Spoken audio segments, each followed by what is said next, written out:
नमस्कार दोस्तों, स्वागत है हमारे यूट्यूब चैनल गणपत भाई पन्ना सर में। आज की क्लास में हम देखेंगे भारत में राष्ट्रवाद से संबंधित कुछ महत्वपूर्ण प्रश्न, जिसको मैं लेकर के आया हूँ आपके लिए। बहुत ही इंपॉर्टेंट होने वाले हैं। आइए देखते हैं पहला क्वेश्चन क्या है।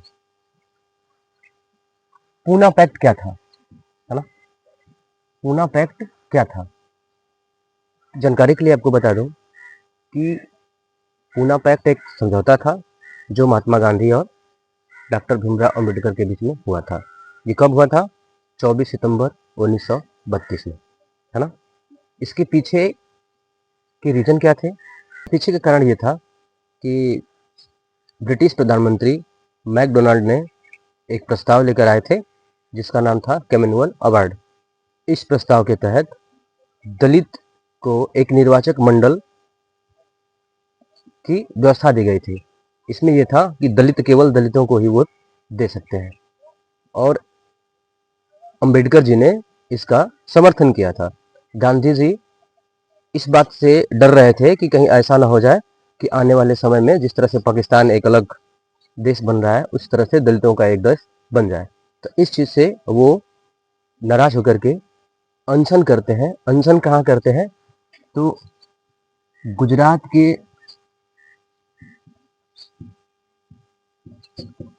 येवरडा जेल में, येरवड़ा जेल में वो अनशन करते हैं, है ना। और पूना पैक्ट 24 सितंबर 1932 में होता है ना। ये किसके किसके बीच होता है? गांधी जी और डॉक्टर भीमराव अंबेडकर के बीच में समझौता आता है। इसके तहत अंबेडकर जी गांधी जी की बातों को मान जाते हैं और हिंदू समाज के साथ ही हरिजन समाज को भी निर्वाचन में शामिल कर लिया जाता है। यानी निर्वाचन मंडल जो होता है वो दोनों का एक ही हो जाता है, और दलितों को आरक्षण मिल जाता है। सीट का बंटवारा जिसको हम लोग कहते हैं आरक्षण, यानी सीट का बंटवारा मिल जाता है उनको। एक आरक्षण के तहत अंबेडकर जी गांधी जी को बात को मान लेते हैं। ठीक है, तो ऑप्शन में देखेंगे, ऑप्शन में आपका डी ऑप्शन जो है वो सही होगा। गांधी जी और डॉक्टर भीमराव अंबेडकर जी के साथ हुआ था, है ना। कब हुआ था? तो 24 सितंबर 1932 में। ठीक है, अब देखेंगे अगला क्वेश्चन हमारा है कि दक्षिण अफ्रीका से गांधी जी कि भारत लौटने पर उनका सबसे पहला सत्याग्रह आंदोलन कौन सा था, है ना। तो आपको पता होगा कि गांधी जी अफ्रीका से भारत कब आते हैं? 1915 में आते हैं। कब आते हैं? 1915 में आते हैं। 1915 में आने के बाद सबसे पहला जो उनका आंदोलन होता है वो होता है चंपारण में। कब होता है? 1917 में, है ना। चंपारण आंदोलन के पीछे की कहानी क्या है? वहां पर तीन टकिया पद्धति के तहत वहां के किसानों को नील की खेती करने के लिए अंग्रेज जो है जबरदस्ती उनको विवश करते हैं, है ना। इस आंदोलन को जब ये बात गांधी जी को पता चलती है तो वो वहां के किसानों के साथ जाते हैं और चंपारण का आंदोलन करते हैं। अंग्रेजों को विवश होना पड़ता है और मजदूरों को उनके लिए कुछ रियायतें दी जाती हैं। रियायतें मतलब कुछ सुविधाएं दी जाती हैं, है ना। अब इसमें बहुत सारे ऑप्शन है आपके।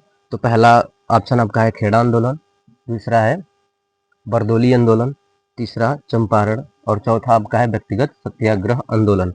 तो मैंने बताया आपको कि चंपारण आंदोलन पहली बार गांधी जी जब भारत में आए थे तो उन्होंने किया था। कब किया था? 1917 में किया था। ठीक है, अब देखिए खेड़ा आंदोलन कहाँ होता है।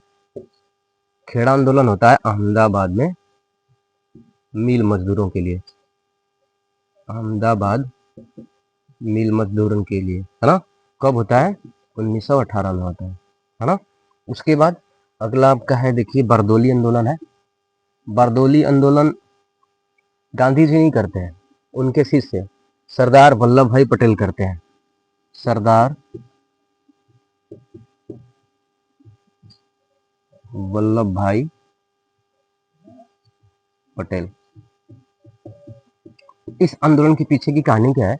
तो बरदोली आंदोलन किसानों की कर न देने की के लिए किया गया था, क्योंकि उस समय फसल खराब हो चुकी थी, सूखे पड़ गए थे, है ना। जिसकी वजह से किसान बढ़े हुए कर को नहीं दे पा रहे थे, अंग्रेजों ने वहां पे किसानों के लिए भू राजस्व कर 22% लगा करके कर दिया था, इसलिए वहां के जो किसान थे नाराज थे और वो अंग्रेजों को कर चुकाने में असमर्थ भी थे। तो उस समय सरदार वल्लभ भाई पटेल ने किसानों के साथ जाकर के बरदौली का आंदोलन किया और उसी आंदोलन के बाद सरदार वल्लभ भाई पटेल को सरदार की, यानी पहले जो उनका नाम था वल्लभ भाई पटेल, उनको सरदार की उपाधि किसानों ने दी थी, है ना। ये कब हुआ था आंदोलन? ये आंदोलन हुआ था 1932 में, है ना। कब हुआ था? 1932 में। अगला डी ऑप्शन है व्यक्तिगत सत्याग्रह आंदोलन। ये आंदोलन गांधी जी करते हैं। कब करते हैं? द्वितीय विश्व युद्ध जब शुरू होने वाला होता है, या यूं कह लीजिए कि द्वितीय विश्व युद्ध के दौरान, है ना।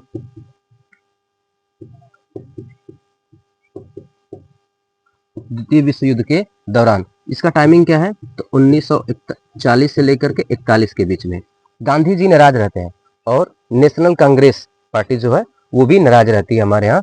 क्यों नाराज रहते हैं? इसके पीछे का थोड़ी सी कहानी यह है कि अंग्रेज जो थे भारतीय सैनिकों को यहाँ के नेताओं से बिना विचार विमर्श किए ही युद्ध में ले जा रहे थे। इसका विरोध गांधी जी ने किया और वहां पे व्यक्तिगत सत्याग्रह आंदोलन किया।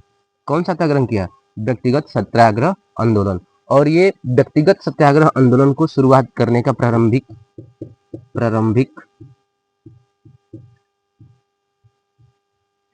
जो श्रेय है वो गांधी जी को जाता है।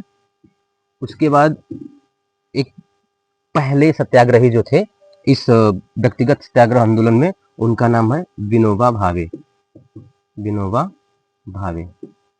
और दूसरे आपके हैं पंडित जवाहरलाल नेहरू। इस तरह से लगभग में 2500 सत्याग्रही सत्याग्रह किए और सबको धीरे धीरे धीरे करके जेल में डाल दिया गया। ठीक है, आगे देखेंगे। आगे आपका क्वेश्चन है कि गिरमिटिया मजदूर किसे कहते हैं। अब देखिए गिरमिटिया मजदूर क्या होता है। ऑप्शन ए आपका कह रहा है कि बंधुआ मजदूर। नहीं, बंधुआ मजदूर नहीं कहते हैं। ठीक है। बी, खेत में काम करने वाले मजदूरों को हम क्या कहते हैं? खेत में काम करने वाले मजदूरों को हम कहते हैं खेतिहर, श्रमिक या कृषि मजदूर कहते हैं उनको, है ना। अगला है एक अनुबंध के तहत काम करने वाले मजदूर को। ये देखिए आपका राइट आंसर जो है वो सी ऑप्शन है। एक अनुबंध के तहत काम करने वाले जो मजदूर होते हैं उनको हम लोग क्या कहते हैं? गिरमिटिया मजदूर कहते हैं। जैसे आज के समय में कुछ लोग वीजा और पासपोर्ट बना करके विदेशों में जा करके 2 साल 3 साल या 4 साल के एग्रीमेंट में काम करते हैं। जब ये अवधि पूरी हो जाती है तो ये फिर पुनः वापस आते हैं। तो उस काल में भी गिरमिटिया मजदूर होते थे। इनको फिजी, युगियाना इस तरह के दूसरे देशों में ले जाया जाता था। काफी करिबियाई जो द्वीप हैं वहां ले जा करके इनसे बागान की खेती कराई जाती थी। ठीक है। औद्योगिक मजदूर नहीं, ये भी ऑप्शन नहीं है। आपका ऑप्शन जो है सी सही है। क्या? एक अनुबंध के तहत काम करने वाले मजदूर को गिरमिटिया मजदूर कहते हैं। ठीक है। उम्मीद है ये वीडियो आपको बहुत अच्छा लगा होगा। आज की क्लास में इतना ही, और कमेंट करके बताइए कि एक्सप्लेनेशन कैसा है, ताकि हमारा हौसला बढ़े और मैं रोज आपके लिए एक बेहतरीन वीडियो लेकर के आऊँ और इस तरह के क्वेश्चन को आपको समझाऊँ। ठीक है। देखिए सभी ऑप्शन को समझाने का मेरा एक ही मतलब होता है कि आपको उसके बारे में जानकारी मिल जाए, है ना। जैसे अगर मैं डायरेक्ट ये बता देता कि चंपारण आंदोलन 1917 में हुआ था और गांधी जी सबसे पहले आने के बाद यही आंदोलन किए थे, उस समय क्या होता? आपको सिर्फ एक ही जानकारी मिलती, है ना। लेकिन मैंने सभी ऑप्शन को इसलिए बताया कि आपको जो जानकारी है वो बेहतरीन तरीके से मिले और आपका रिवाइज भी हो जाए। ठीक है। वीडियो कैसा लगा एक बार फिर पुनः पूछ रहा हूँ, कमेंट बॉक्स में जरूर बताइएगा और चैनल को सब्सक्राइब कर लीजिए, शेयर करिए। Thank you. अपना ध्यान रखिए।